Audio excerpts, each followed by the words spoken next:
5, 4, 3, 2, 1. I'm John Miglash for the Wisconsin DMA and the International Society for Strategic Marketing.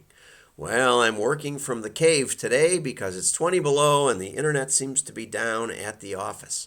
And maybe the power's down too. It's hard to say. We just don't know. But I decided to stay cozy and warm down in the cave and bring you the show this morning. Although we had some audio difficulties on the live stream, but we'll do our best to recap it for you in the recording. So let's get over to Mark Ritson. He had an excellent show. I watched the whole thing for about an hour. We'll bring you Mark here in a second. Let's see if we can get it to work. Let's go to this button, and there's Mark, and let's make sure that he's working. So, hey, Mark, what's new? What are you thinking? Oh, hello. Good morning, good afternoon, good evening, depending on where you are. Hello, brand managers and marketers. My name's Mark Ritson. Happy New Year. This is the top 10 countdown of the UK's leading sonic assets, sonic brands, from 10 down to 1. And a word of warning before we begin, this is very UK-centric, so we'll be looking at UK brands from a very large sample of UK consumers. It's still relevant to other nationalities, I think. Often. And I'll also be doing an American session next week for LinkedIn, looking at exactly the same picture, but using American brands and American data as well. Okay? But today is all about the UK. And before I get to the league table, what I'd like to do is just set the scene and explain why this is important and what I'm actually up to today. Okay? So we've been on a bit of a marketing journey in the last 10 or 15 years towards this concept of distinctiveness. So if we go back 50 years, in the beginning there was a unique selling proposition and the idea that a brand could stand for something different from the competition that only it could contain. And then we moved to positioning and similar concept, that we were looking for something that we would position on that made us different from the competition. Thanks to Harvard and Ted Levitt, we had a whole trope around differentiation or death. And then we gently, during the 90s, slid into this idea of brand image, and the idea through Kevin Keller and others that fundamentally how you perceived the brand, what its associations were, and how they were different from the competition was at the key of brand strategy and brand success. And in all of these models, to some degree, you can see this relationship of awareness to perception, in the sense that the cognitive presence of the brand, the knowledge that it exists, is important, but really a gateway variable. What's really important is once it exists, how does that image evolve? How does your perception of the brand change? Very similar perhaps to perceptions of humans. You meet someone the first time and then gradually over time you build up a picture of their personality, which ultimately leads to a nuanced perception of the person, right? Well, anyway, this goes on for about an hour, and if you don't have an MBA in marketing, you definitely should always check out what Mark is up to. But what was interesting was that he gave us some thoughts on the five senses. That's where he goes next. The importance. This is a very small screen compared to what I'm used to, of the five senses. And what was interesting to me was that he didn't really get to touch. He didn't talk about tactile as a differentiating factor. And we have, according to the SAPI study, 10 times more neural receptors in our brain for our sense of touch than we do for our sense of sight. And yet, he talks about scent, he talks about color, he talks about audio, and but he never talks about, well, he does mention it once. He mentioned the leather company that had wonderful soft leather. But so I was trying to think about if anybody I knew ever used touch as a differentiating factor. We were running a business-to-business imprinted merchandise company, and we had lots of big clients like 3M and Caterpillar and Pontiac. There was just a whole bunch of them that were big name brands, Budweiser, Miller, those guys. And so we put out a catalog that was what I call high quality. And but the postage rates went up and things. We were looking for a way to save money, and so we decided to do a paper test where we ran 300,000 pieces on a ground wood paper, which is the kind of rough, woody paper that you think newsprint is printed on a ground wood. It absorbs a lot of ink. The pictures don't quite look as good, but we were moving to rotogravure, which throws like 120% of ink of potential ink coverage on, so it boosts the ink, and the ink makes kind of a coating on the paper. But there's also kind of a smell to it. The most familiar ones that you could think of would be the inserts. If you get a Sunday paper and your Menards or Home Depot might have one in there. The Fleet Farm might have one in there. It's usually a sale flyer of some sort. A lot of ink coverage, and it's got that kind of coarse texture. And we were just hoping that the 20% savings of the less expensive paper would save us some money. One of the factors in testing is that you don't ever want to have an imperceptible test. You want to do something a big enough difference. So we had been running on regular offset paper, and this was quite different than what we were used to. And so when the results started coming in, we were kind of shocked because we were just hoping it would do about the same. But in reality, it did about 20% better. And our hypothesis, which we retested and confirmed over time, was that our big brand approach, our big, with the name brands, had given people the impression that our prices were a little higher, that they were paying a little extra for our expertise. And it may have been the case, but it really wasn't. We really were very, very careful about getting pricing that was close to the industry average. We did also build in extra charges so that there were no surprises at the end of the process. Unlike almost everyone else in the industry, it was basically an industry of deception. So we had taken that out of there, and so our prices looked a little higher, but they were actually quite fair. And so we think what happened was that this switch to a lower grade paper in people's minds sent the message that this was a value merchant, not just a super high quality merchant. And the sales went up about 20%.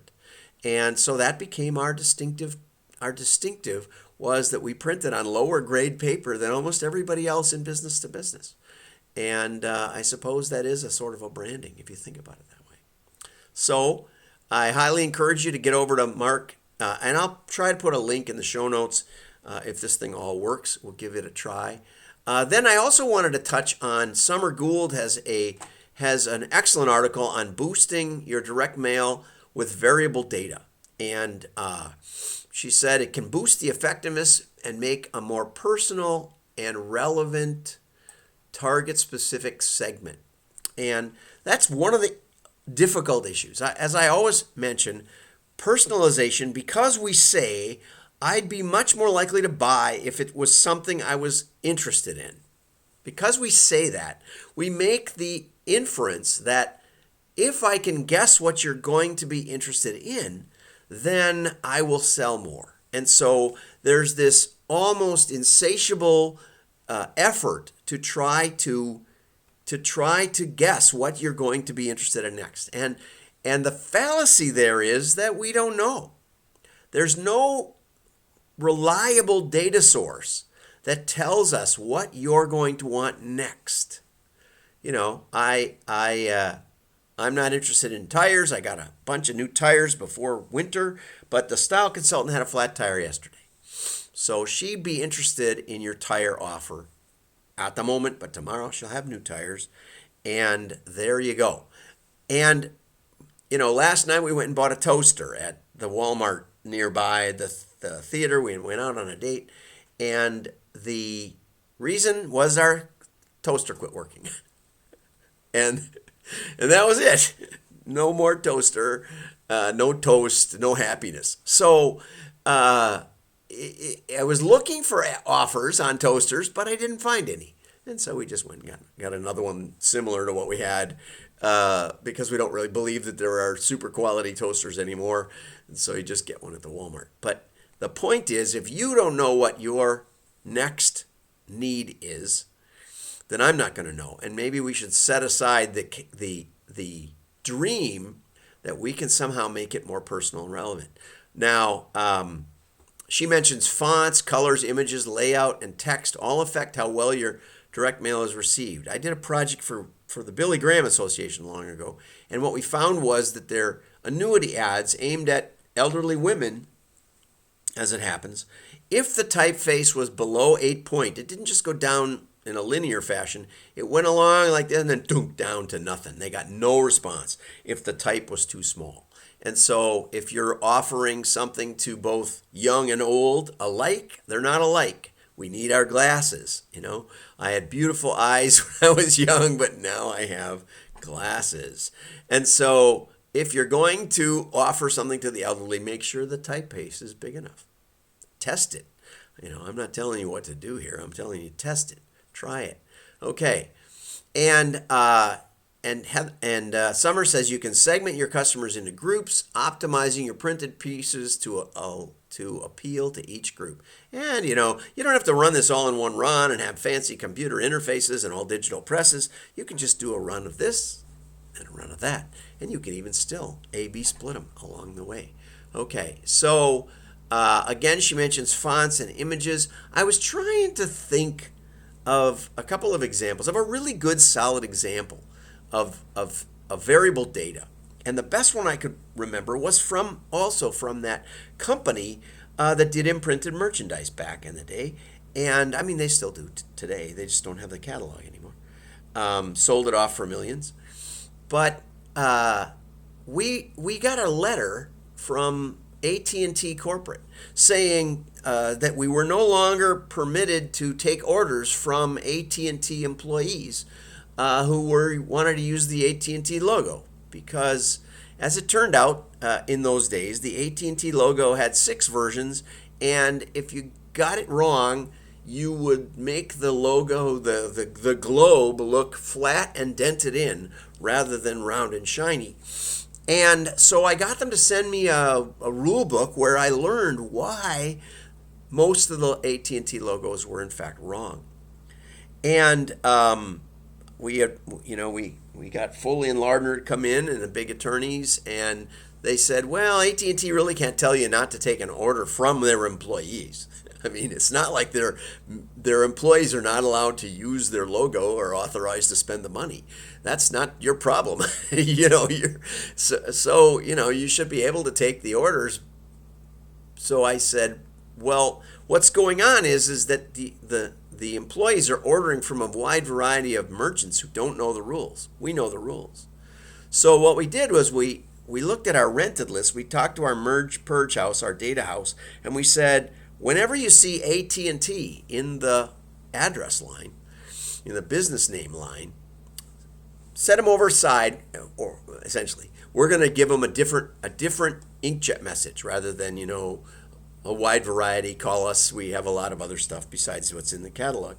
I said, for the AT&T employees, we're basically going to say, we know the AT&T rules. We will keep you from getting in trouble. We will get you what you want without getting you in trouble. It was just a little paragraph, custom inkjet message on the back by the address. Well, that was an incredible hit with variable data. We actually got better response. Our average response in those days on rented lists was below 0.5%. We got about 2% response from the people, the couple of thousand. It was just a handful out of 500,000 names. We might get 2,000-3,000 AT&T, maybe 20,000. But anyway, they pulled like 2%. They pulled like 4 times higher than what the regular inkjet message would go, because we had a specific reason to talk to the AT&T employees. We knew the rules. We would keep them from getting in trouble. The situation was that AT&T wanted everybody to order from this one warehouse where you'd get a mug with AT&T on it. But if you're a division of AT&T, like AT&T Long Lines was one of the divisions, they wanted AT&T on the logo, and then they wanted Long Lines division, or 25th anniversary, or whatever they wanted on it. They wanted to do what they wanted to do. And that other source wasn't capable of that kind of customization. And so we were able to give the employees what they wanted, and we were able to tell them that story. Well, after about 2 years, we kept getting cease and desist letters and threatening letters. And finally, our attorney said, you can do whatever you want. You can try and fight AT&T, but probably at some point it's not going to be cost effective, because they seem pretty serious about going after you if you don't stop this. So we did. But that was my best example, probably, of purely variable data use. But I just also want to say down here in the bottom that Summer has a great list of things to think about when you're going to do a mailing. What do I want to achieve? Who am I targeting? What do they want? And how do I measure success? And finally, where will I get the data? And that is the elephant in the room. That's the $24,000 question. It's not so easy. There's rarely a single factor like the AT&T story where you really can differentiate your customers. Like, for example, age. You don't know the age, not with any real reliability. There was a study done on data, on sourced data, I believe it was on third-party data, and the best variable they had was gender, and yet gender was just at 50% accurate, which means a coin flip would be more accurate. It means there really was no ability to use it. So that's the big caveat in variable data. If you want to invest in variable data, the place you start is with the data. And until you get that data figured out, it doesn't matter what you print, because it's going to be a mess. Now, that said, there are areas of specificity that can work. For example, I remember a charity that started mailing me at like an annual summary, and they said, you've been giving $15 a month. Could you make it 20? And I was, and I could. And I thought, well, at least they acknowledge that I gave them some money. So many charities that I give to, they just keep sending you stuff over and over and over and over. And there's no real thank you, there's no real acknowledgement. And so that's an excellent place where you can put some variable data in that I think people are going to appreciate. You have to be a lot careful when you say, well, because you ordered this, you might want that, unless it's a matching purse or something that goes with the ensemble that they just ordered. And that's an excellent place for like a retargeting with a postcard, or a cart abandonment is another case where you can use the variable data. You might be able to put a picture of what they left in their cart and say, are you still interested? Here's another 10% off or something like that. Again, an excellent example of variable data in action. Okay, well, that's enough for today. I hope it worked better than the last time. Like and share. Your friends will know you're smart. Have a great day. Bye-bye.